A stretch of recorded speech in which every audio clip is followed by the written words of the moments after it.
Our first panelist, Ford R. Myers, is an award-winning career coach, author, and speaker. His firm, Career Potential LLC, helps clients take charge of their careers, create the work they love, and earn what they deserve. Ford's articles and interviews have appeared in thousands of publications, websites, television, and radio networks, and he's also conducted presentations at hundreds of organizations. Welcome, Ford. Thank you. And our next panelist, Ken Sher. He's a career consultant and executive business coach with extensive experience coaching individuals and teams at Fortune 200 companies. His approach to career management and job search is rooted in his own personal experience. Ken is a member of the 5 O'Clock Club, the Life Sciences Trainers and Educators Network, and the Association for Talent Development. Welcome, Ken. And then third, we have Erin Owen, who's an executive and leadership coach who draws on 25 plus years of experience ranging from change management to leadership coaching. She has worked with hundreds of entrepreneurs, business leaders, and private individuals from more than 15 countries. Erin takes a unique East meets West plus somatic coaching approach to helping clients. So now, without further ado, we'll get into the questions. And I want to start off with one question we received in advance so that while we're doing that, you can have a chance to type your question into the chat if you prefer, or find the raise hand button. So the first question we're going to go to is, how can I use my time most productively to advance my career, and how has the shutdown and reopening factored into how I should be using my time? And I'll see who wants to go ahead and answer that one. So I'll take a stab at this, Zoe, and then my colleagues can add one after I speak if they'd like to. So look, we have to be realists in the sense that normal channels and methods for face-to-face networking have obviously been disrupted during this coronavirus pandemic. Everybody is asking the same question, how can I make use of this time? Or at least if they're smart, they're asking, how can I make best use of this time, and how can I use my time most wisely? So even though we can't network face-to-face in person, we can absolutely continue networking and even increase our networking through online channels and virtual means. I think that right now people are actually more receptive than ever to networking because most people are hungry for human connection, and also people have more time on their hands in most cases. Since we're all in this unprecedented stressor, right? We're sharing a common stressor in our lives. And I think that this is actually a bonding experience where people can find common ground. So they're more likely to be open and receptive to networking. So, you know, the question becomes, should I network? The answer is emphatically yes. That's one of the best ways to use your time. There are other ways to use your time right now also, like improving your job search materials, improving your skills and education. Just to give you an example of some bullet items that people can do right now to maintain and build their network, they can, first of all, start out with good, clear networking goals and try to fulfill those goals on a daily basis. Engage others more on social media, send more emails, more snail mail letters even, and cards, phone calls, reaching out to people more than you normally would. Engage face-to-face on Skype or Zoom or FaceTime or GoToMeeting or what have you. And you can take classes, you can work with a coach, you can improve your intellectual capital during this period. Look for ways to be of service, you know, reach out to others and offer, because I think they'll be very appreciative. Do everything you can during this time to stay top of mind in the minds of others, and to continue building your own personal and professional brand. Participate in online groups and forums, create content, do some presentations if you can, and post your articles as much as possible to build your visibility and your credibility. You can help others by writing recommendations for them on LinkedIn, or writing testimonials, letters of recommendation. There's so many ways that you can help others. This will help you to feel better too in response. So look, you have to make a choice. Are you going to sit by the sidelines and just wait for this passively to be over? Or are you going to take advantage of this time where you can improve your career, your skills, your training, your positioning, build your visibility and credibility so that ultimately you can have a super launch of your career and your job search when this pandemic comes to a close? That's great, Ford. I'll jump on that and say the networking piece I view as most critical. And while a lot of us wait for that magical call from the hiring manager or the recruiter for the ideal job, the statistics just don't support that that's the most likely way you're going to get your new role. So I wanted to let everybody know that I am working with a new format for networking that involves having 3 or 4 people join together, a really small group on a video call. There's something about a one-on-one call that raises the stakes a little bit. Sometimes it makes you a little bit nervous to make a strategic ask. But if you can set yourself up in a small group of 3 or 4 and structure it so that people prepare to have a really productive 15, 20-minute call where you say your name, you're very clear about your intention, what you're looking for, you brainstorm with the others, and find a way to connect personally. Share one thing about yourself that's different or unique that it's not going to show up on LinkedIn or even your Facebook profile, and then make sure you follow up so that you're taking fewer higher value actions in support of your goals. Yeah, I mean, those were great answers from both of you. Ford gave great ideas on how to network and everything. That's a really unique approach. I like that because networking is most likely going to be the way people land their next job. And I guess just to step even back a little further than that, I think we can always make reasons why now is not a good time. It's vacation time. We have this horrible COVID epidemic going on. We can make excuses or reasons about ourselves that I'm not ready yet, or I need to get my materials ready. I think that you need to push yourself to do something. A friend of mine played football. I was never tough enough to play football, but his coach used to say, if you don't know what to do, just hit somebody. And I would say to everybody here, if you don't know what to do, just do something. Don't hit somebody. It's probably not a great approach, but send a letter, make a phone call, post something, do all those things that were already suggested. Just be active and keep your name out there. That's great advice. There's kind of a follow-on question here from the chat. If you're wanting to network, what's the best method to determine who to prioritize with your networking? Mm-hmm. Erin, you want to start that one? Yeah, sure. So I took a kind of 3-level approach to the network question. And it starts by analyzing your network overall. You can do that on your own, or you can use a tool like Leader Network Diagnostic, which anybody can access online for a fee. And once you have a sense of who's in your network, how you're connected to them, the degree to which you're close or far from them, the degree to which you have trust established, then you can group them into 3 groups. One is the first group. They're going to be safer to have the wider, broad-ranging exploratory conversations with. Very low risk. You can brainstorm ideas. They're not expecting anything from you. You don't have to show up as your absolute, best, like bow tie on self. So know who those people are that are happy to have those broader ranging conversations with you. Second are the people that you're going to talk to when you are crystal clear about what you're looking for. And you're going to have more targeted conversations to say, hey, I'm looking for director of marketing role in a private company that makes between $100 and $300 million, preferably in the 5-county Philadelphia area. Starting to have conversations to say, who do you know who is a decision maker in those companies who I can have a conversation with? That's much more targeted. And then the third grouping are the people who are most well positioned to give you an internal referral for an actual open position.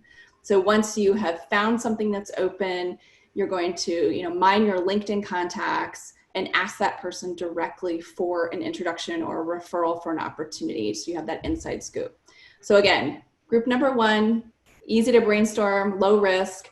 Group number 2, much more targeted once you're crystal clear. And number 3 is the actual ask for an internal referral for an open position. So that's my take, and that's what I advise my clients to do. That's great. Ken, did you have a comment to add? Yeah, I think that's a great thought process. I also think, by the way, just for everyone here, you have 3 different coaches here, and we all have a little different take on things. And what it comes down to with any coach or any relationship, obviously, is what works for you. When it comes to networking, too, I saw a post this morning from another coach who he said that he was flabbergasted that he offers a free coaching session to people, and he's surprised at how many people don't take him up on that. And I think Erin and Ford would go the same way. And I would just encourage you guys, don't expect, and none of us, I know none of the 3 of us are going to try to sell you. It will be a networking conversation. We will help you the best we can, and you'll walk away with something. Whether you want to work with us beyond that, it's certainly up to you, but none of us are going to push. So networking can be with coaches also, and you'll get a lot out of it.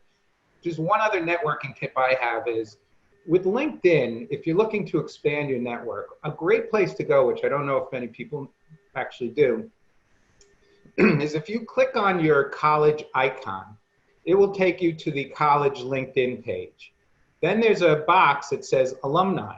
If you click on that, it will give you 2 columns, one showing where they live and one showing where they work.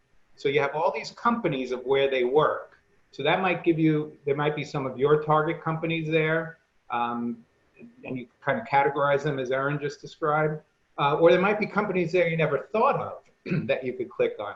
When you click on those companies and then you scroll down, it will actually show you the people who are working at that company. So connecting with college alumni is easy. If you send out an invitation, you send 10, you'll probably get 8 or 9 out of 10 accepting, just because you have that common link of college. What I then suggest is you follow up with an email thanking them for accepting and asking them if they would be interested in a networking conversation, so that you have a good active network and maybe can find ways to help each other out. You send out 10 of those, you might only get 1 or 2 people even responding. Unfortunately, people ignore that, even though your first connections. But it's still worth it. If you had 1 networking conversation a week, that's going to be 50 more or less conversations a year that could really help you find your next opportunity. Those are good points, Ken. And I'd like to add a few statements. Look, as I said before, and I want to underscore this, that this is a real opportunity. Now, I know people think I'm crazy, but this is an opportunity to advance your career. The learning opportunities, online, networking opportunities, planning, setting new goals, really, shifting your mindset is where it all begins. So you have to fight this feeling of being paralyzed or just stuck in the mud. Like so many people have told me, they just feel paralyzed. You've got to fight that. You've got to get in the game and out of the bleachers and down onto the playing field, even during this difficult time. So you don't have to be stuck. You can be mobilized. As I say, get from paralyzed to mobilized, and get from passive to proactive. So that includes networking, and it's a mind game. You've got to work on your mindset before you approach skill set. I'll just jump in on this comment about feeling paralyzed, because I was just totally numb and paralyzed in March and part of April. And you name the practice, I know it. I meditate, I do yoga, I've got to figure it out, right? But I didn't. I needed therapy. So what I'm going to say is that if you are really feeling stuck and you can't even get to start to do the mindset work, that you might need to seek the support of a counselor or therapist. It's been tremendously helpful for me to really find my ground again. And if you don't have a resource, there is an app called MD Live, like MD like doctor, MD Live. Some insurance companies cover the copay, some don't, but you can connect to a telehealth specialist anywhere in the country. Yeah. That's a very, very good point. And I'm glad you said that, Erin. During this period, let's face it, a lot of people are feeling scared, depressed, disoriented, anxious, helpless. So if you're feeling those things, you're certainly not alone. You might even be feeling anger at this situation or grief. You're not alone. But a lot of people seem to take it upon themselves, like, oh, I must have done something wrong, or it's my fault. That weird sense of self-generated guilt and taking responsibility for all this, you know, it's understandable psychologically, but it's not accurate. It's misdirected. So as Erin says, if that's what you're struggling with, by all means, get help. You can use the resource that Erin mentioned, or you can contact any of us, and we have referrals to local counselors and therapists if that's what you need. Yeah, and if I could add too, I lost my job when, after 25 years with a Fortune 50 company, I was 52 years old, had 2 kids in college and 1 in high school. So therapy is great. And if I could also put a plug in for good pharmaceuticals, they also work for me. So one or the other or both can be very helpful. Thank you, Ken. Thanks, everyone. So I see that Mike C has his hand raised. Mike, if you want to unmute yourself and ask your question.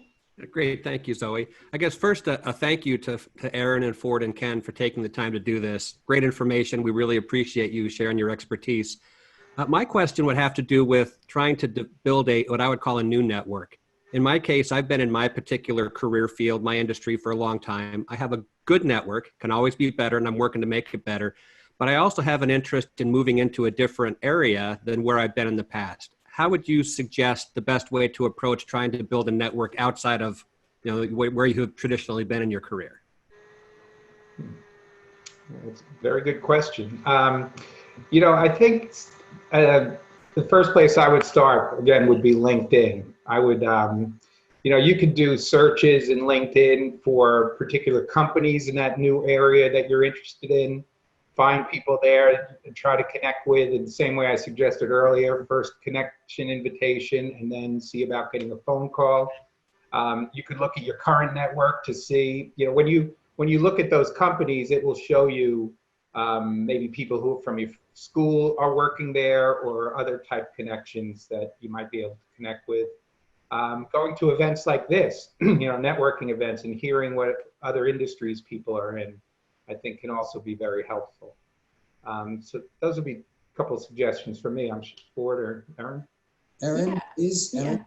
Yeah, I love this question, Mike, because I do work with a lot of execs that want to switch lanes and do something different.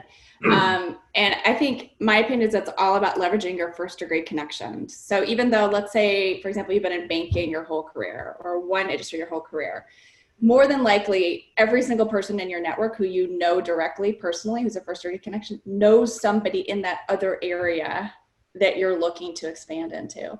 And the more specific you can be in your ask, I call it a strategic ask, the more likely that they're going to think of 2 or 3 people that they can introduce you to.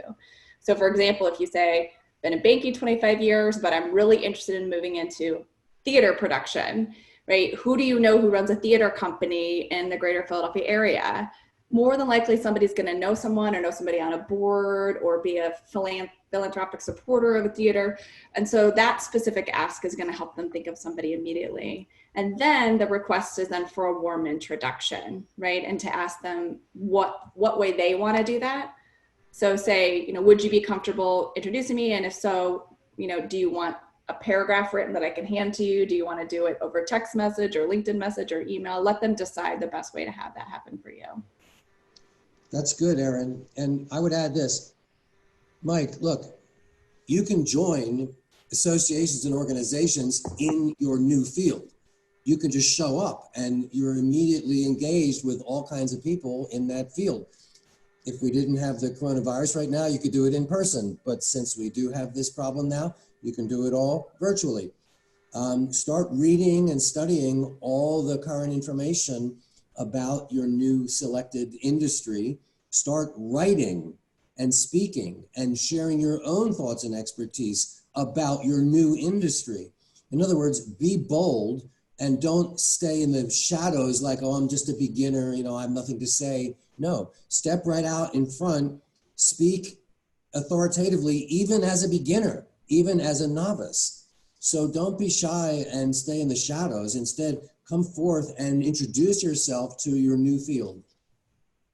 Yeah, if I can just say one other thing too, and both of you got this idea into my head, is that when we network, a lot of times people will say, oh, I want to go into this industry, so I'm only going to network with these people in this industry.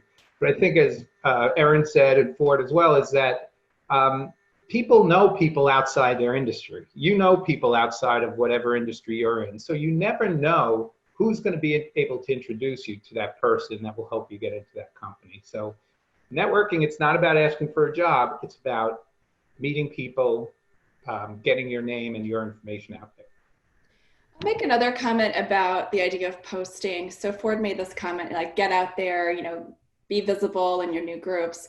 I've talked to a number of people who own recruiting and staffing companies, and the algorithms that they're using to search for candidates does look at social media content and posts that you make. So if you are interested in being seen by those communities, it's a really smart idea that Ford has brought up, because it will show up in the searches that people are doing for candidates. Great. Great points, everyone. Switching gears a little bit, and maybe I'll direct this towards Ken, because you shared a little bit about your own experience. We have a question on what's the best way to overcome age as a limitation. So if you're more advanced in your career, how do you overcome that when you're looking for your next position? Yeah, and that is a big challenge for people. You know, the first thing I would say about that is that there definitely is age discrimination going on out there. The thing that I find interesting is that it can go a number of different ways. There's all kinds of discrimination, right?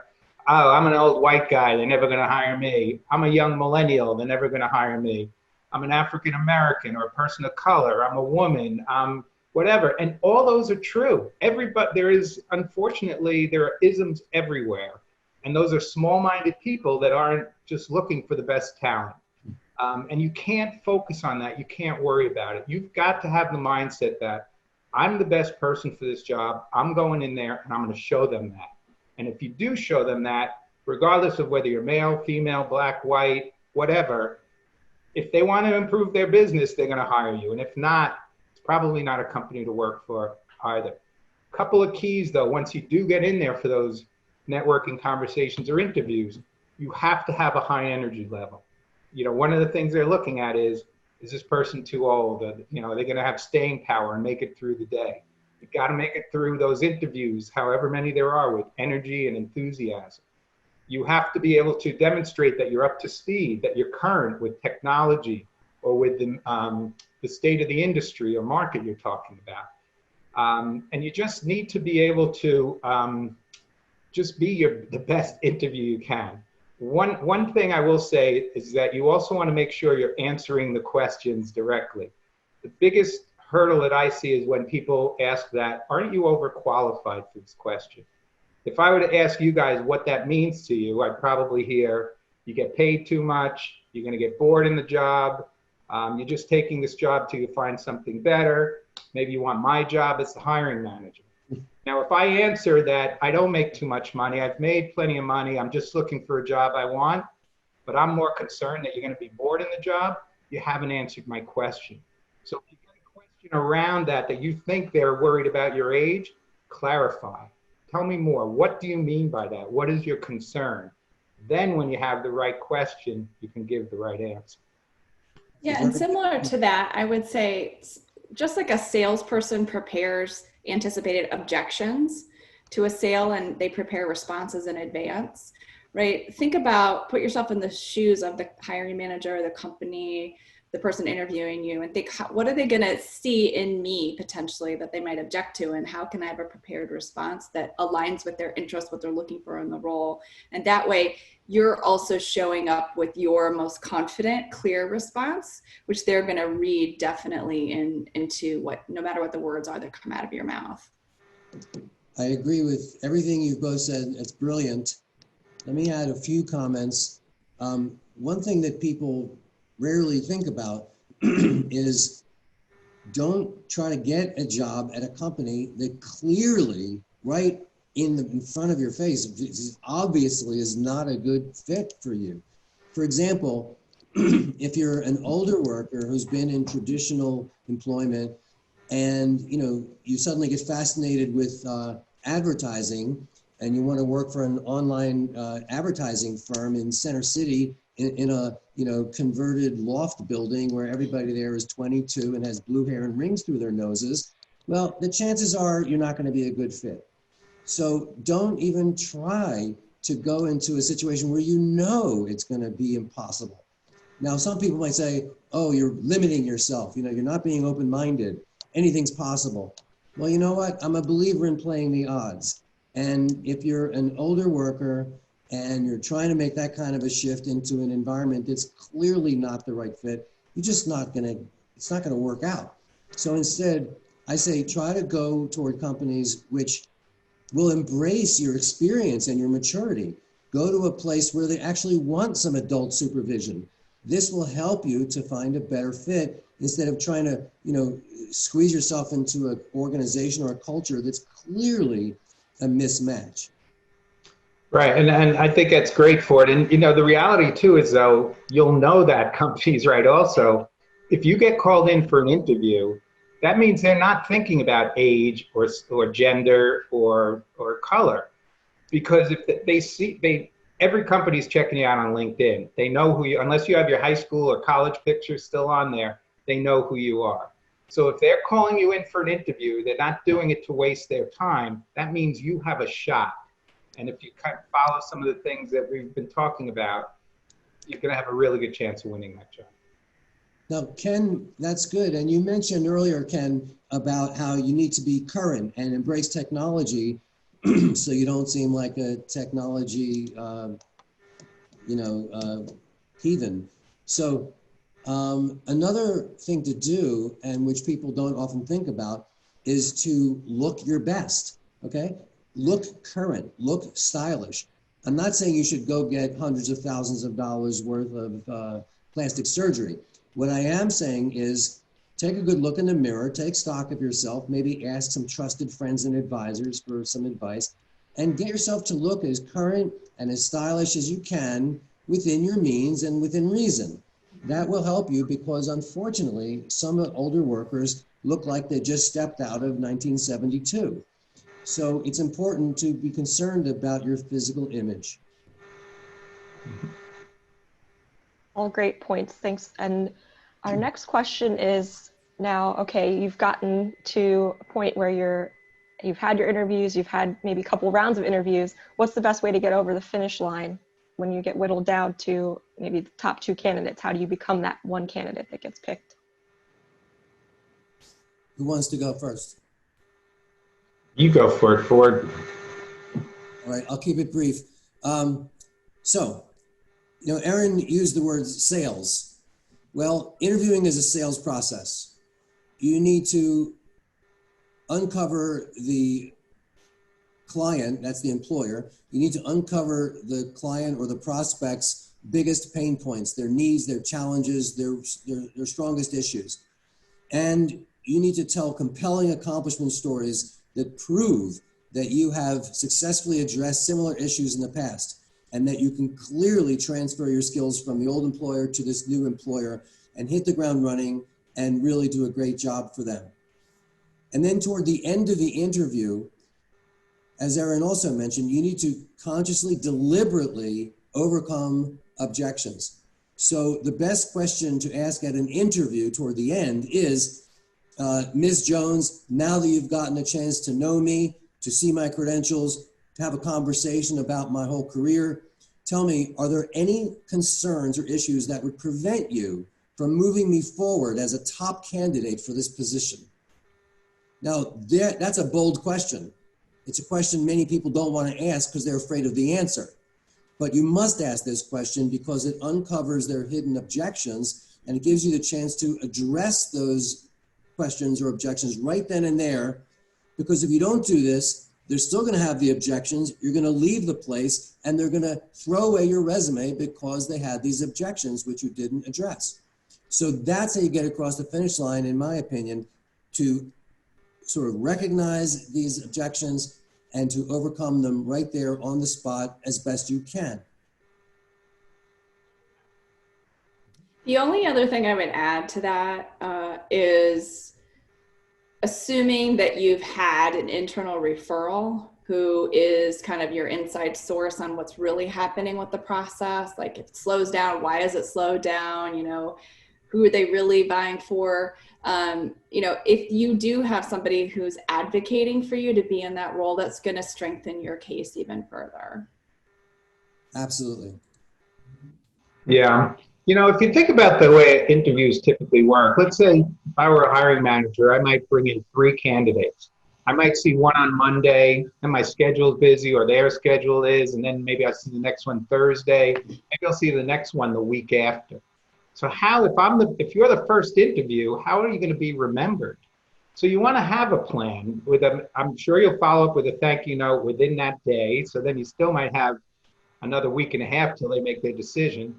So maybe you send something in the interim. You find an article of interest to them. You keep your name in front of them.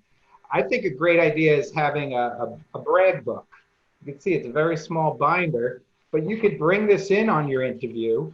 You didn't think I'd have props for it, Erin, huh? You impressed by that? Anyway, and put in some key information of yours. Something tells about how you work, what you do your first 90 days. You could put in a case study. And you could bring that to your interview and leave it behind, or you could send it. Some people, by the way, have sent it as a door opener, and it's really works. In hard copy, you send it on email, and they could delete it easily.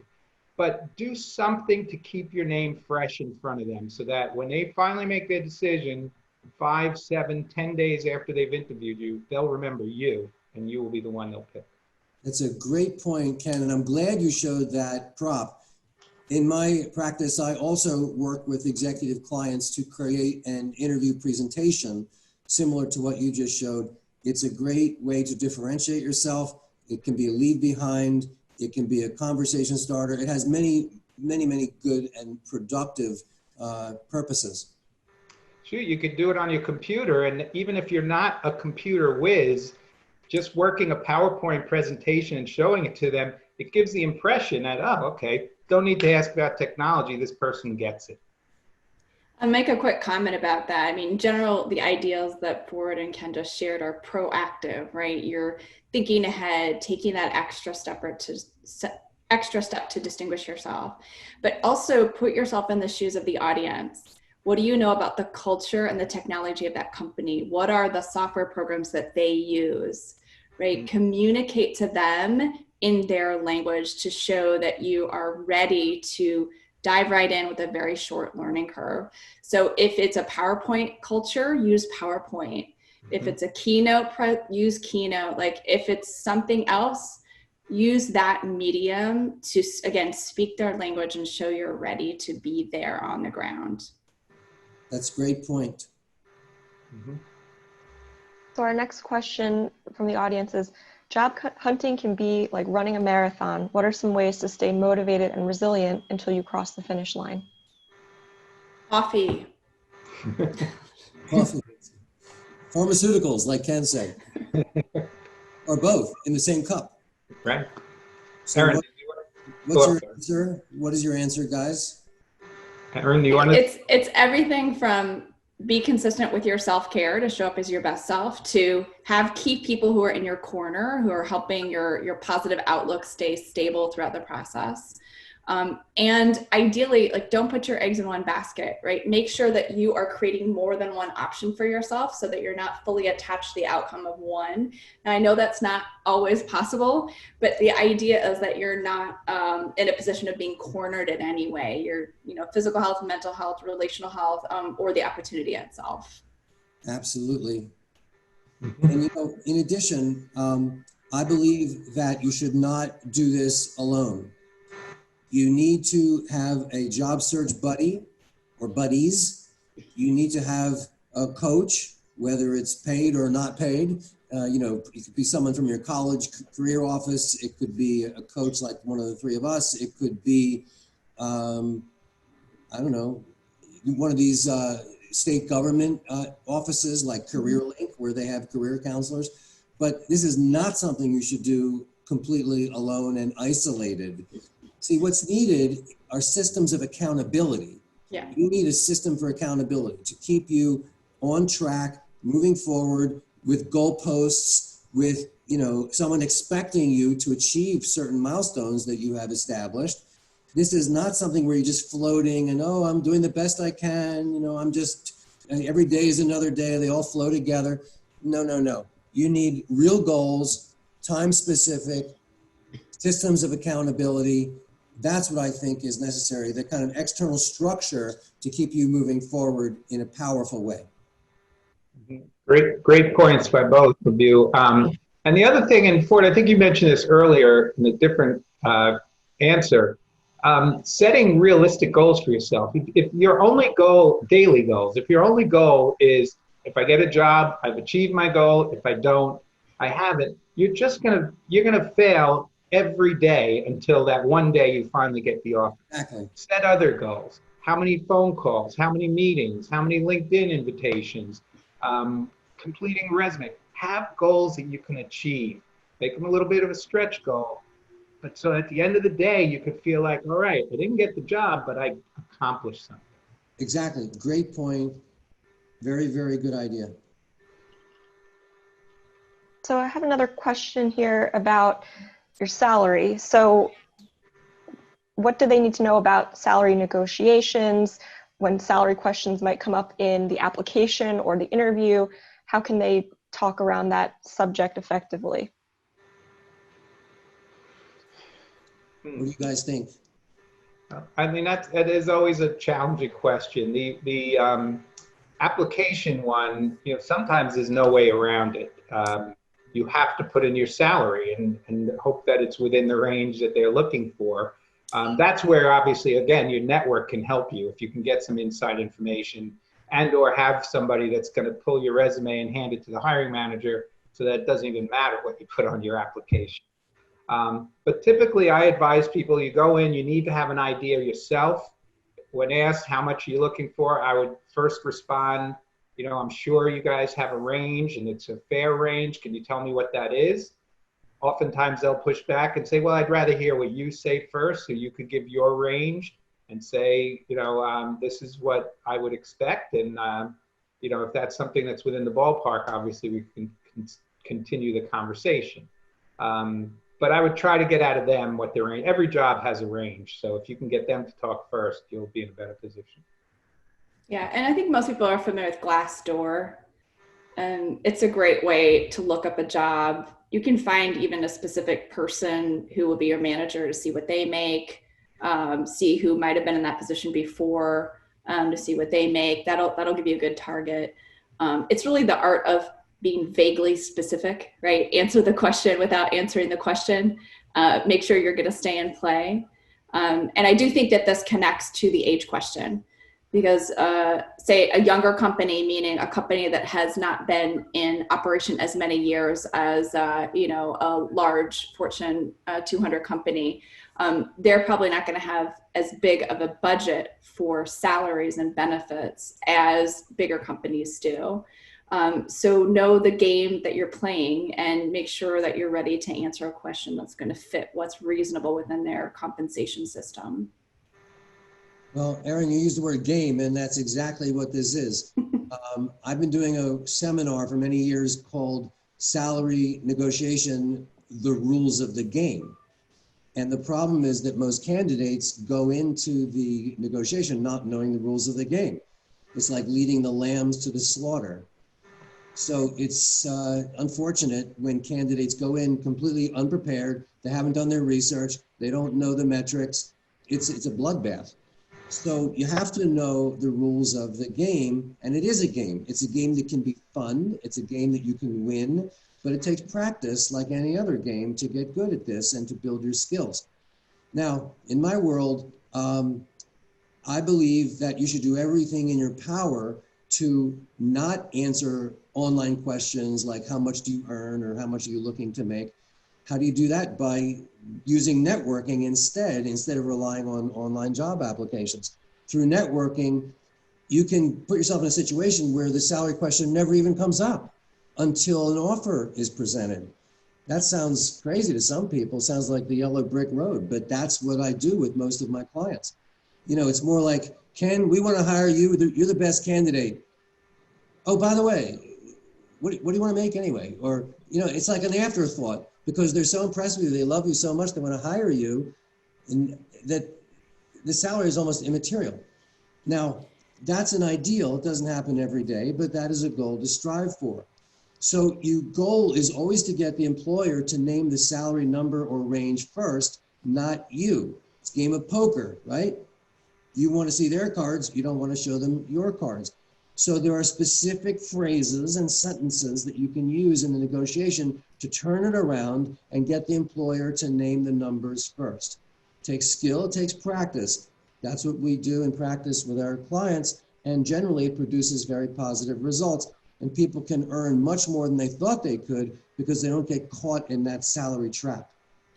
Also, I don't know how recently those of you listening have been in the job market. It's important to be aware of the changes in the law, what hiring managers and recruiters are even allowed to ask you about your salary history so that they're not discriminated against you by like lowballing you in an offer, et cetera. So make sure that you're up to date on what the laws are, if you're in Pennsylvania versus New Jersey versus Delaware, and know that you're not required, most places now, you're not required to tell people your past salary history. You just want to ask, like Ken said, what is your budget for this position? And know your legal rights. So folks, practice. That's the main word here. You got to learn the skills and practice. Everything Erin said is true. Everything Ken said is true. But unless you really embrace this and practice, you're not going to do very well in the negotiations. And that gets back to Ford's point about accountability and having a buddy and being able to practice the conversations, practice responses to your interview questions, the salary challenges. So important to have that. And Ford, there's a kudos to you in the chat here that there's a chapter in one of your books about negotiating salary. And Charlie says he's given it to many of his candidates confronting the issue and it's been helpful to them. So kudos to you on that. Thank you, Zoe, and thank you, Charlie. And our next question we have is, during these times, what's the best way to identify companies that are truly hiring? Many firms are recovering, but not necessarily spending. That's an interesting question in the first place because companies that have a healthy talent management and recruiting system are always looking for talent, even when things are down, because in most cases, when a position is opened, that company already has a short list of candidates. They already know their top 5 when it's open. So even if you need a job now, it's still absolutely worthwhile for you to be in front of those people so that when it does come time to open a position, you're on the short list. Excellent. I have a phrase I always use, which is this: every company is hiring all the time if you have what they need when they need it. Simple as that. Yeah, but it seems like it's at least part of the answer to everything, but it's about networking. Because oftentimes online jobs are just that. They're up there for compliance reasons or for whatever reason, but sometimes they're just not real jobs. But when you network with someone, they're going to make sure that you're aware of real opportunities. So we only have about 10 minutes left, and we wanted to end off with each of you giving maybe your top 1 or 2 tips for people who are in job search right now, some key takeaways. So I guess I want to start with Ford. Oh boy. Well, I think I've already shared some of my key points, including don't do this alone, work with others, have accountability, practice.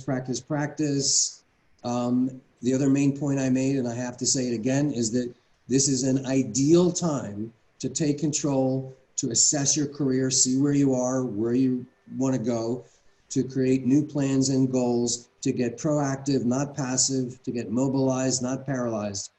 We are living in extraordinary times, and this is a real challenge for a lot of people.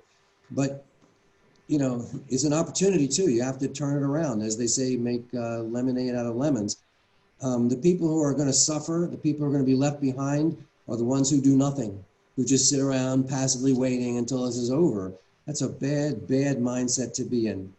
So I encourage people to be more positive, and even if they have to get help, as Erin underscored, get the help you need to move your case forward and not be stagnant. Those are some of my primary messages in today's world. Thanks. You Erin, do you just have got some? one, Ford. You just gave him like 10. Here I am trying to figure out what's the most important thing. Okay, so I'm going to do my best to give you one tip. How about this? Make sure your socks match. That was mine. That's it. My tip is to be honest with yourself about what you really want. Be really honest with yourself about what you want and be clear about that. That's at the foundation of everything that you're going to be doing. Absolutely.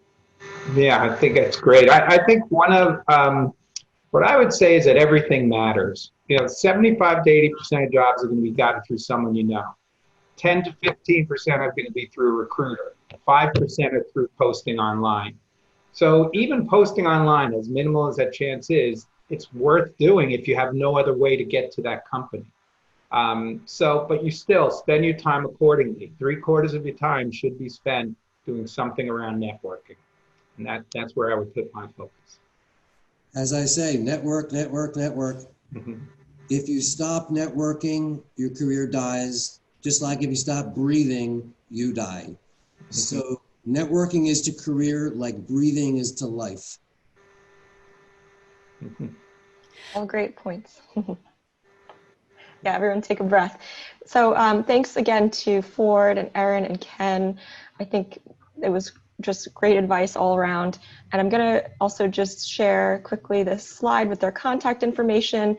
And if you want to take a picture of it, I'll also be sending it out to everyone after this.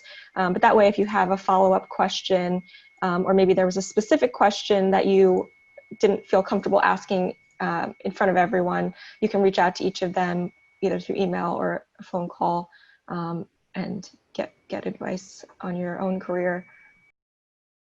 Beacon is the premier executive networking organization serving the Mid-Atlantic region. To learn more, go to beaconforlife.org.